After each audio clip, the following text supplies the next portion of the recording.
안녕하세요. 뿌리까지 치료하는 한의학 박사 김선영입니다. 오늘 준비한 주제는 여드름 치료예요. 여드름 치료 지난번에도 한번 이 주제로 저희가 다뤘었는데요. 환자분들께서 한 번 더 해달라. 나는 이런 체질인데 나는 이런 체질인데 이런 체질도 좀 치료가 되나요? 이런 부분들 메일 주신 부분이 있었어요. 나는 한방 치료를 해도 안 되던데 한방으로 어떻게 여드름이 치료될까요? 저 같은 궁금증을 가진 사람들이 꽤 있을 것 같은데 한 번만 더 다뤄주세요 하셔가지고 한 번 더 저희가 준비를 했습니다. 오늘 여드름 치료에 대해서 제가 논할 때 약제 얘기를 많이 할 거예요. 한약제에 대한 얘기. 왜냐하면 이제 환자분들께서 피부과에서 치료를 할 때 뭐 로아큐탄, 즉 이제 피지를 조절하는 약제를 드신다든지, 그다음에 항염증, 그러니까는 소염 작용을 하는 항생제 또는 이제 소염제를 드신다든지 이런 방법으로 치료를 하는 건 이해 가는데 한방에서는 여드름 하나하나씩 이렇게 침을 놓는 건가요? 아니면은 한약을 제가 어릴 때 보약으로 몸이 허약해서 엄마가 밥 안 먹는다고 지어준 적이 있고 또 키 안 커서 성장한약으로 먹은 적이 있는데 여드름으로 치료된 환자, 그러니까 주변의 친구들을 좀 봤는데 어떻게 좋아지나요? 물으셨어요. 자, 오늘 제가 말씀드릴 핵심 그 단어가 청열이에요. 청열. 자, 여드름이 있는 환자분들은 저희가 체질 분류를 할 때 주로 이제 가슴에서 가슴 위쪽을 상초, 그 다음에 가슴에서 소화기까지를 중초, 그 다음에 소화기 아래쪽, 그러니까 이게 배변을 하고, 그 다음에 생시활동을 하는 장기가 모여있는 부분을 한방에서는 하초라고 이렇게 인체를 3분류합니다. 상초, 중초, 하초, 이렇게. 그런데, 자, 우리 이렇게 보일러가 이렇게 보급이 되기 전에 우리 선조들 어떻게 살았을까요? 겨울에 따뜻한 방에서 지내려고 할 때 온돌의 원리가 뭘까요? 온돌 바닥은 발 쪽은 따뜻하게 하고 머리 쪽은 시원하게 하면서 이제 그 배치로 해가지고 사람이 따뜻하게 잘 수 있는데 발 쪽은 따뜻하게 머리는 시원하게, 이게 기본 원리였죠. 인체는 가슴 위쪽으로, 머리가 있는 쪽으로는 열이 올라가면은 순환이 안 좋아지고 염증이 잘 생기는 체질로 가게 됩니다. 왜냐하면 피지선이 이 가슴 위쪽, 얼굴 쪽에 많이 이제 확장이 돼 있는데 이 피지선이 상열 작용에 의해 가지고 용광로처럼 끌어오르는 역할을 하게 된단 말이에요. 그러니까 나이가 이제 20대 넘어가면 이 피지선이 안정이 돼야 되는데 사춘기가 지났는데도 피지선이 계속 끌어오르면 이 환자는 여드름이 계속 나게 되는 거예요. 그러니까 성인 여드름에 나는 원인이 여러 가지가 있지만 한의원에 오시는 환자들의 70%가 상초 조열 체질이에요. 가슴 위쪽으로 화가 많고 열이 많고 선생님 저는 가슴 위쪽으로 열이 많고 땀이 많고 더위를 많이 탑니다. 엄마가 저를 키우실 때 어릴 때부터 열이 많다라고 얘기를 했습니다. 이런 경우가 굉장히 많아요. 그리고 얼굴이 붉죠. 그리고 두피도 뜨겁다라고 느끼시는 분들이 많죠. 그죠? 자, 오늘 제가 한약재 얘기를 많이 할 거라고 말씀을 드렸는데 청상방풍탕이라는 한방의 기본 처방이 있습니다. 청상, 자, 상초, 청, 시원하게 만든다. 상초를 청, 시원하게 만든다. 방풍, 풍, 간지러움, 염증을 얘기합니다. 풍자가 방지하는 처방, 그게 이제 청상방풍탕인데 청상방풍탕 안에 들어가는 한약재를 살펴보면 연교라는 약재가 있어요. 연교라는 약재를 환자분들이 어디서 보시냐면 상상도 못 하실 것 같은데 개나리꽃 있죠. 봄 되면 피는 노란색 개나리꽃의 열매가 연교입니다. 근데 연교는 저희가 그 한방서적에서 배울 때 천연 항생제라고 얘기를 해요. 천연 항생제. 그러니까 자연에서 나는 아주 건강하고 부작용이 없는 항생제가 이제 연교라는 약재 안에 많이 농축이 되어 있는데 연교, 그 다음에 청상방풍탕 안에 들어있는 방풍, 산치자, 황련, 황금 이 약재들이 위쪽으로 울체되어 있는 열을 이렇게 아래쪽으로 끌어내려서 용광로가 부글부글 끓으면서 피지선을 자꾸 자극해가지고 여드름이 나게 하는 거를 억제를 시킵니다. 근데 이제 우리 환자분이 이런 얘기를 한 적이 있어요. 선생님, 청상방풍탕 나 들어본 적이 있다. 그런데 제가 주변에 한의원 가서 청상방풍탕을 지어달라 해서 먹어봤거든요. 그러니까 설사만 나고 안 좋아지더라. 피부는 별로 좋아지는 걸 못 느끼겠더라. 왜 효과가 있다라고 얘기하는데 저한테는 안 맞았을까요? 라는 질문을 하신 적이 있어요. 그 이유는 이 청상방풍탕이라는 약 처방, 그러니까 뭐 쌍화탕, 보중이끼탕, 청상방풍탕, 뭐 조경동옥탕 이런 약 구성들은 기본방이라는 게 있는데, 기본방은 기본적으로 이 약재가 들어가야 된다 이거예요. 사람이 다 다르죠, 그죠?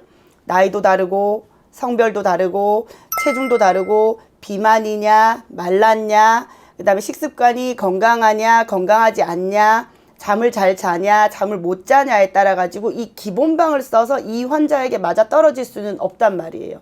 그러니까 환자분들이 이 구성을 잘 한 약을 드셔야 되는데, 선생님 제가 청상방풍탕에 들어가는 약재를 몇 가지 시중에서 구할 수 있게끔 식품으로 등록된 약재도 간혹 있어서 끓여 먹어봤어요.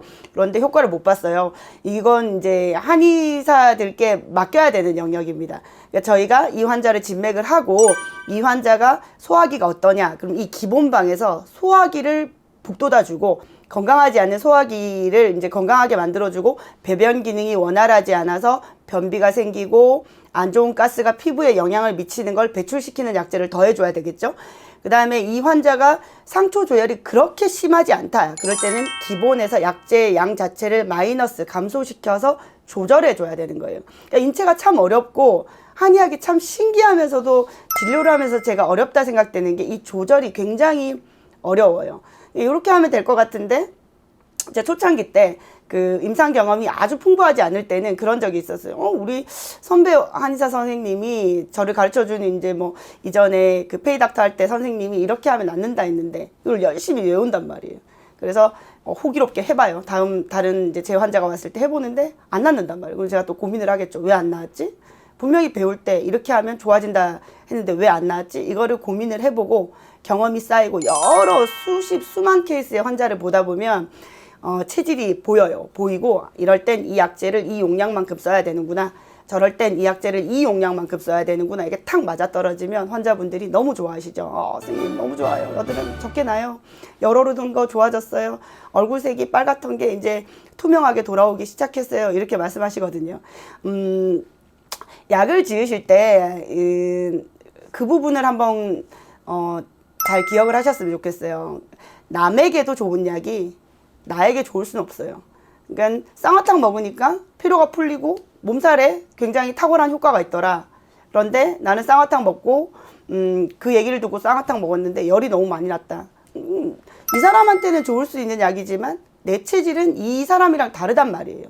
부모가 다르고 체형이 다르고 다르단 말이에요. 이 약이 나에게도 드라마틱하게 맞아 떨어질 수는 없고, 저희끼리 용어로는 이제 사이드 난다라고 얘기를 하는데 부작용을 일으킬 수도 있습니다. 인삼, 홍삼이 그렇게 면역력이 좋다라고 광고를 하는데, 저는 선생님 왜 홍삼만 먹으면 열날까요? 그리고 그날 밤에 왜 잠이 안 올까요? 저의 면역력에는 홍삼이 도움이 안 되는 걸까요? 정답이에요. 체질이 다른데 모든 홍삼의 성분들이 내 체질과 맞을 수는 없거든요. 그러니까 열이 많은 체질은 홍삼 안 된다. 제가 이제 뭐 그 선생님 프로폴리스 먹으면은 염증에 좋다고 하던데, 저는 프로폴리스 먹으니까 여드름이 더 나더라. 그렇죠. 안 맞는 약재이기 때문이죠. 그러니까 그런 부분들을 잘 감안해서 약을 써야 정말로 약이 되는 거지. 그렇지 않으면 이게 약이 아니라 독이 될 수 있거든요. 그러니까 오늘 청상방풍탕 얘기를 드린 것도 환자분들이 이제 한약의 원리를 궁금해 하신단 말이에요.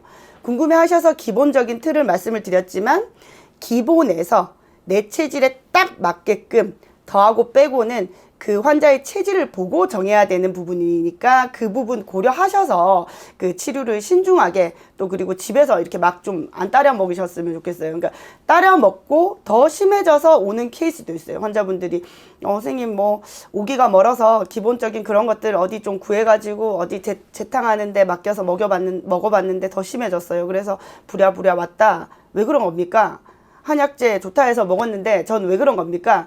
이게 이제 고유의 저는 지난번에도 제가 한번 제 영상에서 말씀을 드렸지만, 차를 고치러 가면 저는 차를 모르기 때문에 그 기사님께서 추천해 주시는 대로 해요. 왜냐면 제가 그걸 전문적으로 공부를 하지 않았잖아요.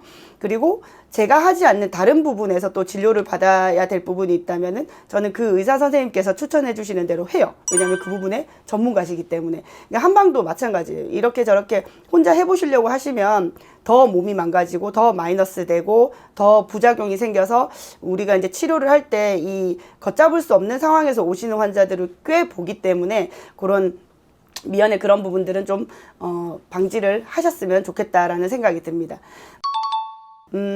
음식 조절도 굉장히 중요해요. 한방으로 치료를 할 때는 말 그대로 근본적인 체질 개선이 수반돼야 되잖아요. 근본적으로 개선이 되려면 약에만 의지해서는 안 돼요. 내 생활도 바뀌어야 돼요. 매일 인스턴트 음식 먹고 뭐 편의점 가서 계속 군것질 하시고 마라탕, 불닭볶음면 뭐 이런 매운 거 저 너무 즐기는데 뭐 좀 드실 수 있지만 너무 그렇게 달고 사시면은 내 체질에 당연히 이게 도움이 안 되는 음식들이 있을 수 있잖아요. 그러니까 나의 체질과 음식을 고려해서 생활을 해야 되는데 나에게 마이너스 되는 음식들을 계속 먹으면 우리가 아무리 약을 써도 체질 변하는 속도가 잘 지키는 환자들보다 마이너스 될 수밖에 없습니다. 그러니까 그런 부분들 고려하셔서 치료를 오시더라도 생활도 바꿔야 된다라는 부분 인지하시고 접근을 하시면 빨리 좋아질 수 있습니다. 여드름 치료에 대해서 제가 오늘 부가적으로 영상을 찍어 봤는데요. 좀 도움이 되셨으면 좋겠어요. 한번 그런 말씀을 들은 적이 있어요. 환자분들을 진료하다가 보약만 한의원에서 짓는 줄 알았는데 치료의 개념을 한방에서 해결할 수 있다니 너무나 신기하다라고 말씀하신 환자가 있었어요. 제가 그때 그렇게 말씀드렸습니다. 서양의학이 한국에 도입이 되기 전에 우리 다 한방으로 살았어요. 피부 질환도 한방으로 낫게 하고. 드라마 허준을 보신 적이 있으신가요? 저는 그 허준 세대인데 허준을 보면 관절도 고치고 피부도 고치고 뭐 전염병도 고치고 다 한방으로 하거든요. 그러니까 보약 개념보다는 치료의 개념이 훨씬 큽니다. 그리고 난치성으로 치료 안 되던 부분도 한방으로 굉장히 잘 치료되는 영역들이 얼마든지 있습니다. 제가 오늘 준비해드린 영상이 환자분들의 어떤 그 고민이 해결되지 않던 부분에 어느 그런 좀 해결을 해드릴 수 있는 요소가 됐으면 좋겠다라는 생각이 들면서 오늘 영상 마무리하겠습니다. 다음에 또 유익한 주제로 찾아뵙겠습니다. 안녕!